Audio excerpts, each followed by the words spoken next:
Bonjour tout le monde, j'espère que vous allez bien, moi en tout cas je vais bien. Je vais dans 40 minutes prendre un train qui va dans le centre de la Russie, dans une ville qui s'appelle Penza. C'était une ville de 350 000 habitants.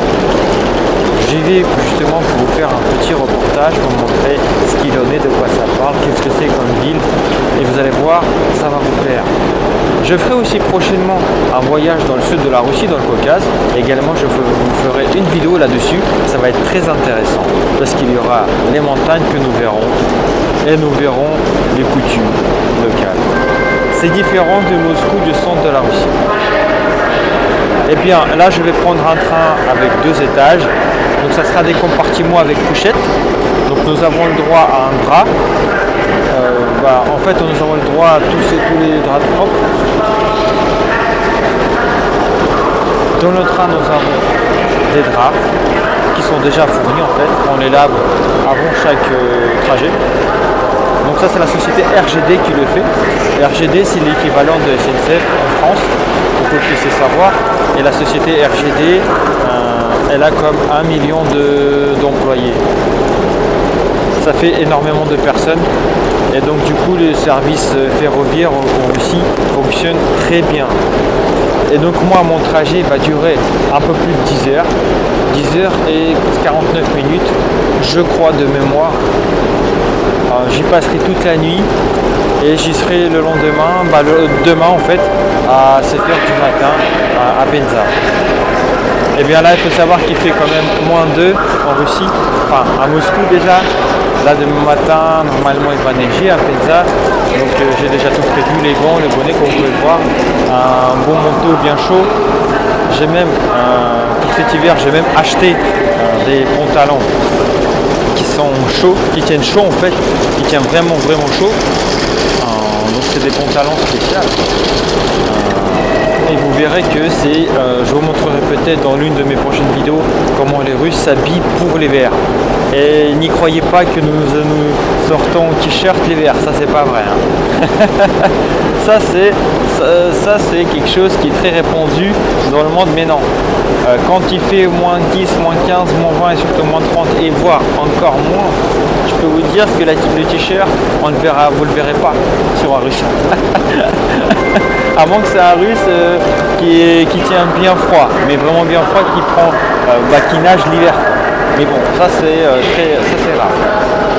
Enfin bon, en tout cas, le trajet que moi je vous le ferai découvrir.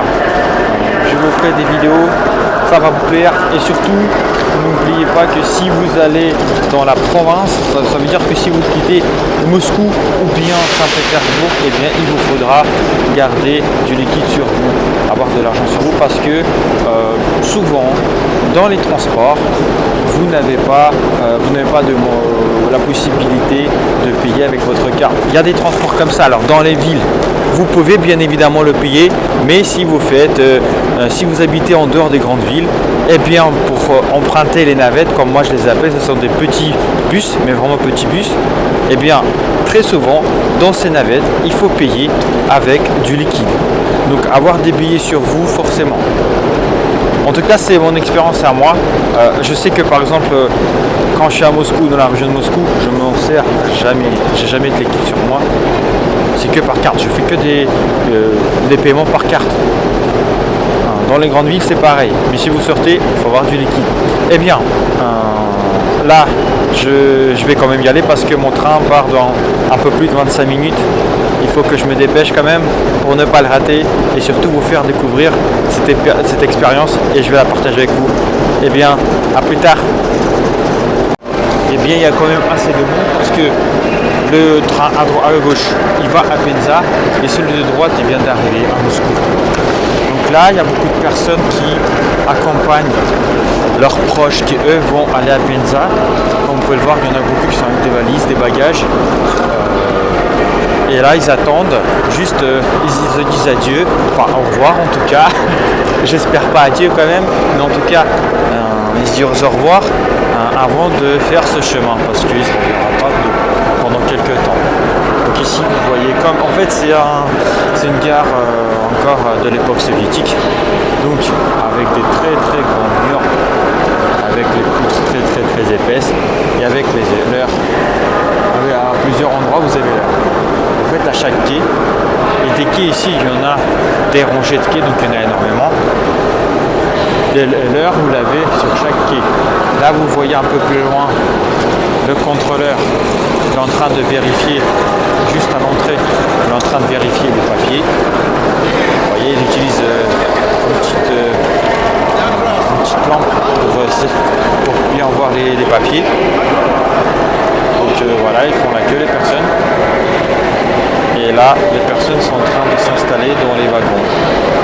Là, ils ont pris beaucoup de choses avec eux, vous voyez, des sacs, de quoi manger pour ceux qui n'en ont pas mangé avant le trajet. Vous voyez, il y a le papa qui dit au revoir à sa famille, et il y a la mère avec l'enfant. Et d'autres personnes, ils font d'arriver à arriver. Il y en a qui se dépêchent parce qu'il faut faire vite. Il faut faire vite parce que le train va partir dans une vingtaine de minutes. D'ailleurs, moi aussi je dois y aller. Parce que ici, il faut que je présente mon papier pour pouvoir rentrer dans le train. Voilà, il est énorme. La gare est énorme. C'est l'une des gares centrales. La gare s'appelle Kazansk. Kazanski Vokzal, la gare de Kazan. Eh bien, je me trouve dans le train. Ça fait déjà à peu près une demi-heure que nous avons quitté la gare de Moscou. Et donc là, voilà, on s'est changé. Je me suis changé moi-même parce qu'il fait quand même assez chaud. Donc je suis en t-shirt, en chaussettes, donc en shirt. Et il fait pas froid du tout. Parce qu'il y a le chauffage d'un côté et d'un autre côté, vous avez aussi la clim qui fonctionne toute l'année, même quand il fait froid. Même quand il fait moins 15 dehors. Dans le train, il fait tellement chaud qu'on est obligé de mettre la clim. Donc la clim, on peut dire qu'elle fonctionne toute l'année.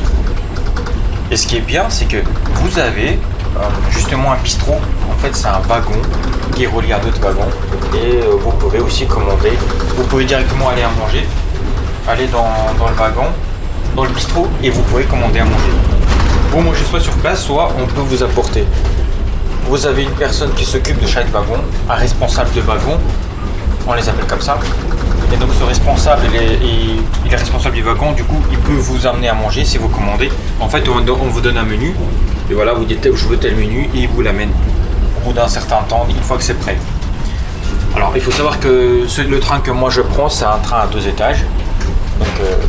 Donc il y a des couchettes avec des compartiments. Donc tout est propre. Là, comme vous pouvez le voir derrière moi, c'est un long couloir. Et de l'autre côté, vous avez la même chose. Voilà. D'ailleurs, il y a le responsable qui vient de passer. Il avait amené du thé, parce qu'il y avait des personnes qui avaient commandé du thé. Et donc c'est très facile. Une fois que vous avez votre thé, vous payez à la carte et voilà. Donc c'est très simple d'utilisation. Donc là derrière moi, vous voyez une porte. C'est le compartiment numéro 5. On va voir ça de plus près. Vous avez le compartiment 5, donc vous avez les couchettes de 17 à 20. Plus loin, vous avez des couchettes de 21 à 24, donc c'est le compartiment 6. Et donc ainsi de suite. Là on a le compartiment 7, place de couchettes de 25 à 28. Et donc voilà, là nous allons, là il y a des toilettes un peu plus loin. On va voir, voilà. Là vous avez des toilettes, là vous avez une poubelle. Donc c'est très facile à utiliser. Et donc ici, c'est pour aller dans l'autre wagon. Il est déjà 9h passées, donc les gens, pour certains, commencent à s'endormir. Donc c'est assez calme. Tout à l'heure, il y avait toute une foule qui allait de droite à gauche, et il n'y avait pas de place pour se déplacer. Donc là, c'est vraiment quasiment l'heure de se coucher. Voilà, il est 20h45 pour nous. Et pour la France, il est 18h46. Donc il fait 23 degrés dans le wagon. C'est le wagon numéro 13. La prochaine station, c'est Ryazaň. Et les WC sont disponibles. Il y en a 3 dans le wagon. Dans chaque wagon. Ici, vous avez un petit menu si vous voulez vous commander des choses. Assez pratique. Ça, c'est pour revoir l'heure. Vous avez une fiche. Je vous ai dit, elle est à l'heure affichée. Avec les arrêts différents. Je suis dans mon compartiment, il y a 4 couchettes, moi je dors tout en haut aujourd'hui. Donc j'aurai une chaud une fois parce qu'il y a la clim, il y a le chauffage. J'ai des draps propres, j'ai un coussin, j'ai une couverture. Donc je vais bien pouvoir dormir cette nuit. J'ai de l'eau, je peux même accrocher mon sac. Voilà, c'est tout calme. Ce soir, j'irai dormir. Là, je pense que je vais bientôt me coucher, je vais pas tarder. Parce que demain matin, je me lève tôt, à 6 h du matin. Parce qu'à 7 h, nous sommes déjà à la gare. Et donc, je vais me préparer. Et je vous ferai une vidéo. Je continuerai à faire des vidéos tout le long de mon expérience, de mon voyage. Et bien, je vous dis à demain.